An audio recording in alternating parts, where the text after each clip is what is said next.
اما بعد فاعوذ باللہ من الشیطان الرجیم بسم اللہ الرحمن الرحیم ان عدۃ الشہور عند اللہ 12 شہرا فی کتاب اللہ یوم خلق السماوات والارض منها 4 حرم وقال رسول اللہ صلی اللہ علیہ وسلم من وسع على عياله في النفقة يوم عاشوراء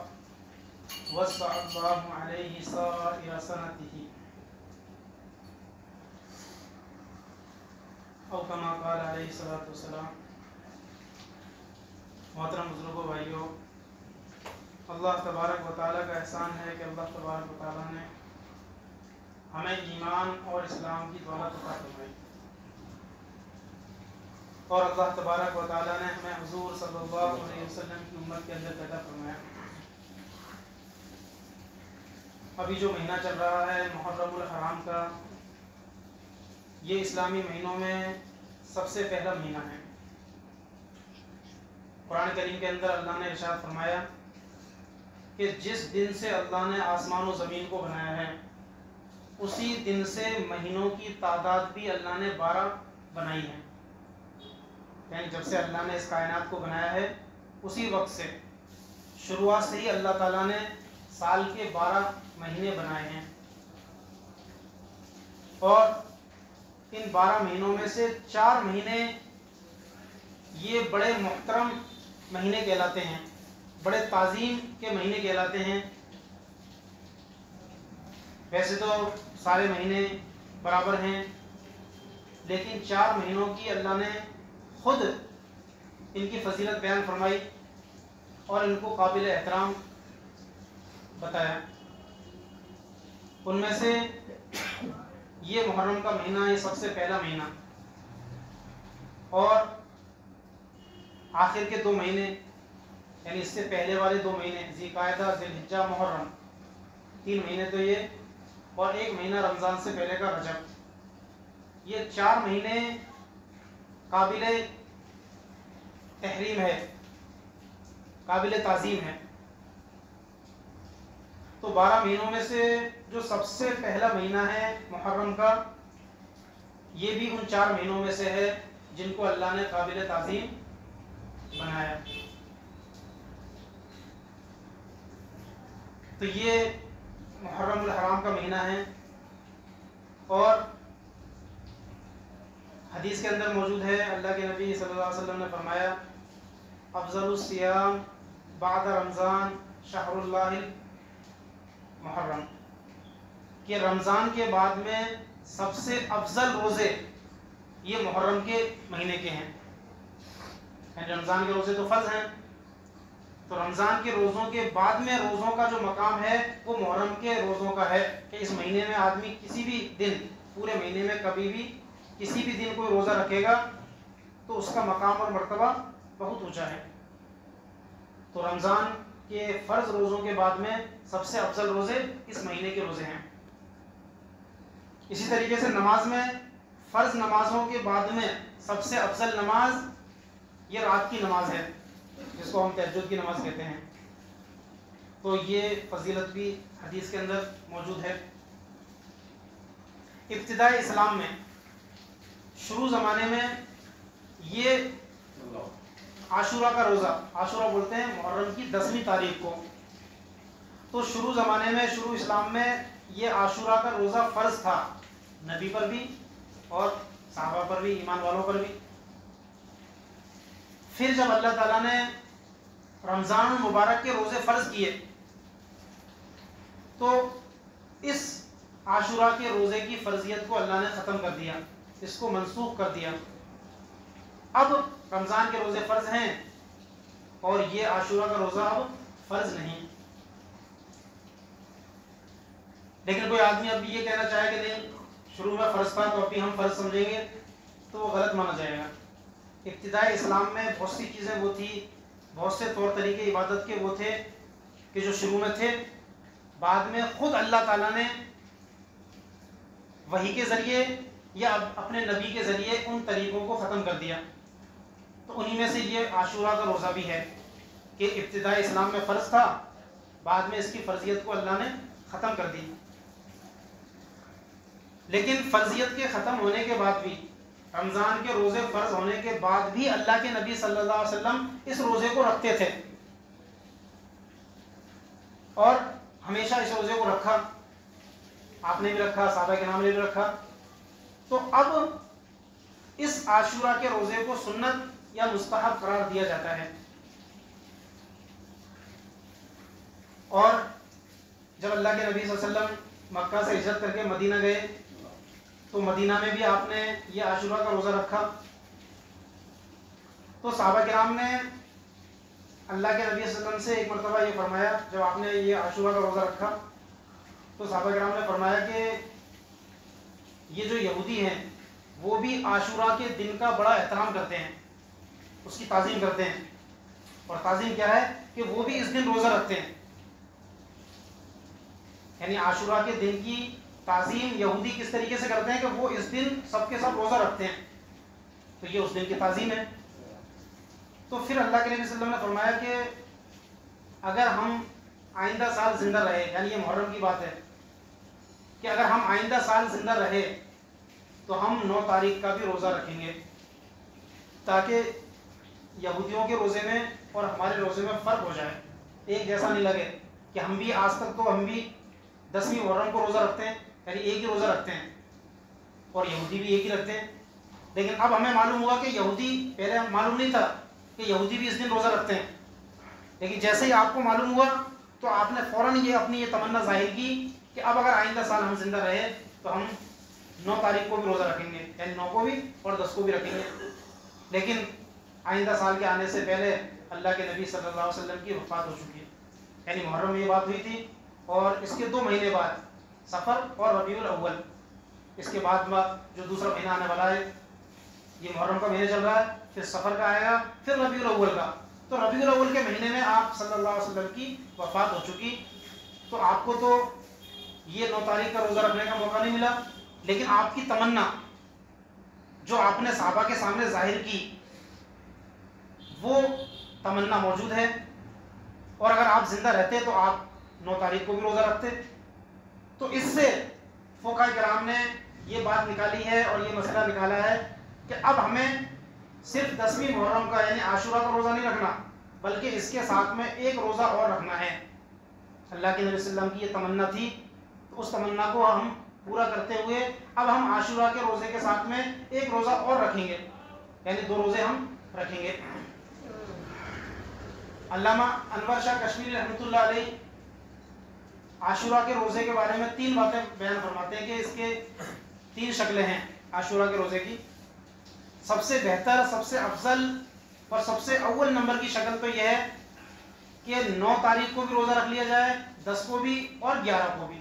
یعنی 3 دن لگاتار روزے رکھ لیا جائے، 9، 10 اور 11. تو یہ سب سے افضل ہے اور سب سے بہترین شکل ہے یہ. اس کے بعد میں دوسرے نمبر کی شکل کیا ہے؟ وہ یہ ہے کہ 9 اور 10 کو رکھ لیا جائے یا 10 اور 11 کو رکھ لیا جائے. یہ پہلی شکل کے مقابلے میں تھوڑی کم درجے کی ہے. اور تیسری شکل یہ ہے کہ صرف محرم کی 10ویں تاریخ کو روزہ رکھ لیا جائے، صرف 10ویں کو. لیکن یہ اس کا درجہ بہت کم ہے اور یہ سب سے کم درجے کی چیز ہے، اور اسی لیے فقہاء کرام نے اس کو مکروہ تنزیہ لکھا ہے. یعنی کوئی صرف 10ویں محرم کو روزہ رکھے، صرف ایک دن کا روزہ رکھے، تو اس کو مکروہ تنزیہ لکھا ہے، کیونکہ اللہ کے نبی صلی اللہ علیہ وسلم کی تمنا اور آپ کی چاہت یہ تھی کہ ہم آئندہ سال 2 روزے رکھیں گے، تو یہ اس کے خلاف ہے. اس لیے فقہاء کرام نے فرمایا کہ صرف ایک دن کا روزہ رکھنا یہ مکروہ تنزیہ ہے. تو محرم کے مہینے میں جو کام ہم کو حدیث سے ملتا ہے، جس کا ثبوت ہمیں حدیث سے ملتا ہے، وہ ایک کام تو یہ ہے کہ ہم اس دن یا تو اس پورے مہینے میں کبھی بھی روزہ رکھ سکتے ہیں، یا جو ہے 9 اور 10 یا 10 اور 11 کو روزہ رکھیں. دوسرا کام جو اس مہینے میں ہمیں کرنا ہے اور جس کا ثبوت ملتا ہے حدیث سے، وہ یہ ہے، اللہ کے نبی صلی اللہ علیہ وسلم نے فرمایا من وسع علی عیالہ فی النفقۃ یوم عاشوراء وسع اللہ علیہ سائر سنتہ، کہ جس آدمی نے 10ویں محرم کو اپنے گھر والوں پر کھانے میں وسعت کی، کھانے پینے میں خرچ میں وسعت کی، زیادتی کی، تو اللہ تعالیٰ پورے سال اس پر زیادتی فرمائیں گے، پورے سال اس کے مال میں وسعت فرمائیں گے۔ حسن بصری رحمۃ اللہ علیہ یہ فرماتے ہیں کہ اس حدیث میں جو بات اللہ کے نبی صلی اللہ علیہ وسلم نے بیان فرمائی ہے، ہم نے اس کا تجربہ کیا ہے، اور ہم نے کئی مرتبہ تجربہ کر کے اس بات کو دیکھا، جیسا اس حدیث میں بات بتائی گئی ہے ویسا ہی ہم نے اس کو پایا۔ یعنی اس میں کیا فرمایا کہ جو آدمی 10ویں محرم پر اپنے گھر والوں پر کھانے پینے میں، خرچ میں وسعت کرے تو اللہ تعالیٰ پورے سال اس پر وسعت کرتا ہے۔ تو ہم نے اس کا تجربہ کر کے دیکھا ہے، ہم نے ایسا کیا ہے، اور جیسا اللہ کے نبی نے فرمایا ویسا ہی ہم نے اس کو پایا، اس عمل کو ہم نے ویسا ہی پایا۔ تو دوسرا کام جس کا ثبوت ہمیں حدیث سے ملتا ہے وہ یہ ہے کہ آدمی اس دن 10ویں محرم کو اور دنوں کے مقابلے میں اپنے گھر والوں پر کھانے پینے میں اور خرچ میں تھوڑی وسعت کر دے، تو اس کا بھی ثبوت حدیث سے ملتا ہے، اور یہ بھی مستحب ہے۔ لیکن اس میں ہر چیز میں غلو، افراط و تفریط یہ غلط ہوتی ہے، جیسا فرمایا بس ویسا ہی کرنا ہے۔ اب بہت سے لوگ جو اس میں اتنا غلو کرتے ہیں کہ پورے محلے میں جگہ جگہ چندہ کرتے ہیں، اور چندہ اکٹھا کر کے اور پھر جو ہے کھانے پینے کا انتظام کرتے ہیں، اور دوسروں کو کھلاتے ہیں، اور جھولی اکٹھی کرتے ہیں، اور شربت بناتے ہیں، یہ کرتے ہیں، تو وہ سب یہ پھر اپنی طرف سے زیادتی مانی جائے گی۔ بس وہی کرنا ہے جتنا اللہ کے نبی صلی اللہ علیہ وسلم نے ہمیں بتایا اتنا ہی کرنا ہے، اور اس نیت سے کرنا ہے کہ اللہ کے نبی نے یہ حکم دیا ہے تو اس پر آدمی کو ثواب ملتا ہے۔ اور اس میں پھر جو غلو کر دیتے ہیں، زیادتی کر دیتے ہیں اپنی طرف سے، تو پھر اس میں بہت ساری خرابیاں پیدا ہو جاتی ہیں۔ اس لیے ہمیں اس طرح کی کوئی چیز نہیں کرنی کہ جس کا ثبوت حدیث سے ہمیں نہیں ملتا۔ تو ان دو کاموں کا ثبوت ہمیں حدیث سے ملتا ہے۔ اور ایک بات ہمیں یہ بھی یاد رکھنی ہے کہ بہت سے لوگ محرم کے مہینے کو منحوس سمجھتے ہیں، اور منحوس سمجھنے کی وجہ کیا ہے کہ اس دن اللہ کے نبی صلی اللہ علیہ وسلم کے نواسے حضرت امام حسین اور ان کا پورا خاندان 10ویں محرم کو کربلا میں شہید ہو گیا، ظالموں نے شہید کر دیا۔ تو یہ مہینہ گویا نحوست کا مہینہ ہے، اس لیے بہت سے لوگ جو پرانے لوگ ہیں ان کے یہ عقائد اور ان کے یہ خیالات ہیں کہ اس مہینے میں ہم کوئی خوشی کا کام نہیں کریں گے، کوئی شادی بیاہ نہیں کریں گے، یا کوئی نیا کاروبار شروع نہیں کریں گے، کہیں سفر نہیں کریں گے۔ اس طرح کے لوگوں کے عقائد اور خیالات ہیں، تو ان سے ہمیں بچنا ہے۔ جس مہینے کو اللہ نے فرمایا کہ یہ قابل تعظیم ہے اور مہینوں کے مقابلے میں یہ ان مہینوں کی فضیلت ہے، یہ حرمت والے مہینے ہیں، تو اللہ تو جس مہینے کو فرما رہا ہے کہ یہ برکت والا مہینہ ہے، یہ قابل تعظیم مہینہ ہے، اور مہینوں کے مقابلے میں اس مہینے کا ادب و احترام یہ زیادہ ہے۔ اسی لیے زمانہ جاہلیت میں کفار و مشرکین بھی ان 4 مہینوں کا ادب و احترام کرتے تھے، ان کی تعظیم کرتے تھے کہ ان 4 مہینوں میں وہ لڑائی جھگڑے نہیں کرتے تھے۔ اگر پہلے سے کوئی جھگڑا ہوتا ہوا آ رہا ہے اور یہ مہینے آ گئے تو جھگڑے کو بند کر دیا کرتے تھے، ختم کر دیا کرتے تھے جب تک یہ مہینے نہ گزر جائیں۔ تو وہ بھی ان مہینوں کا احترام کرتے تھے۔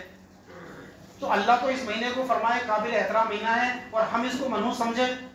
تو یہ جو ہے بہت غلط عقیدہ ہے، اس سے ہمیں اپنے آپ کو بچانا چاہیے۔ اس مہینے میں امام حسین رضی اللہ تعالیٰ عنہ کی شہادت ہوئی، تو اس سے ہمیں عبرت حاصل کرنی ہے، اس سے ہمیں یہ سبق لینا ہے کہ جس طریقے سے امام حسین نے دین کا خیال کرتے ہوئے کہ جو ظالم بادشاہ ہے،